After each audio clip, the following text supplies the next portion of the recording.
Magandang araw ulit mga Kabi Farming. Update naman sa mga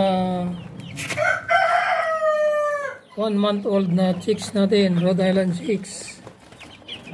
So ito sila mga Kabi Farming.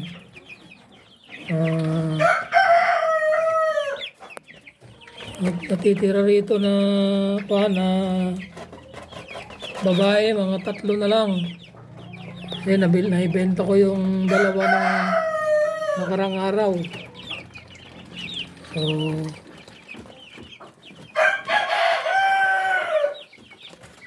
yung mga ito, mga lalaki na itong manatitira. Ay iba. Yan, yan sila.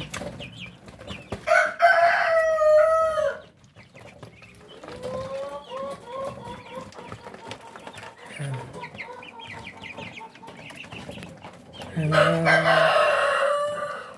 So dahil na natin mga Kabi Farming to. Yan.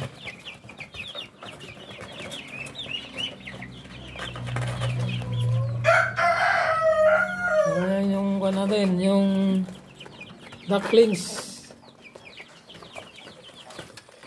Yan, hatch ito mga nung first week ng November, mga ducklings.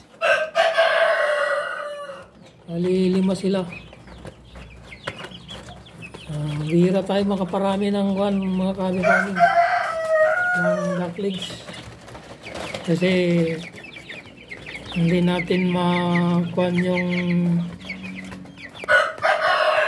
ma-meet yung ng fertilization ng egg ng Muscovy ducks. Sa 10 na nilagay ko sa incubator, 5 lang yung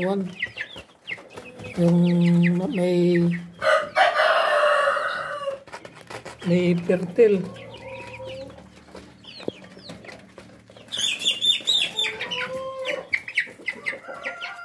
So bali 5 lang yung nakuha natin mga Kabi Farming.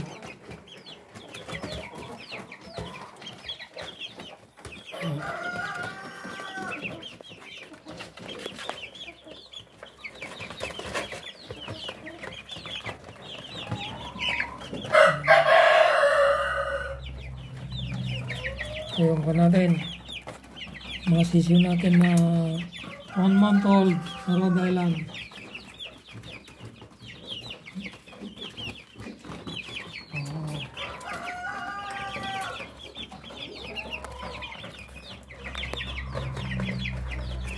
Bali 13 na lang ito, 15 natin ito.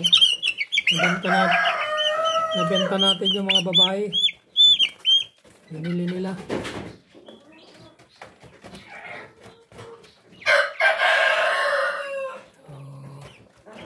Marahil mga lalaki na ito, palalakihin na lang natin mga Kabi Farming. Yan, tulad niyan na isa na yan, na palalakihin natin yan. Maganda yung ganyan, yung pan-rooster na yan mga magailan. Sa mga ito. Ito babae, ito babae. Ito lalaki rin ito.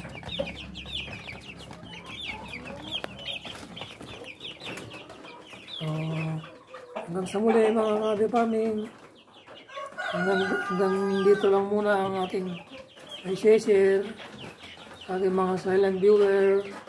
O pag nagkaroon po kayo ng inspirasyon,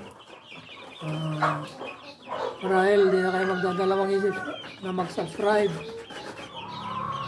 Sa aking mga subscriber, salamat po sa panonood nyo sa aking mga video at pagtangkilik nyo sa aking channel Joe Creator TV.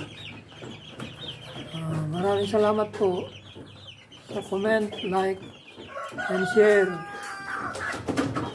Nawa tuloy nyo pang tangkilikin ang aking mga video in the near future. Marami pa po kung i-upload na video tungkol sa backyard farming natin. Maraming salamat po. Bye-bye and God bless po.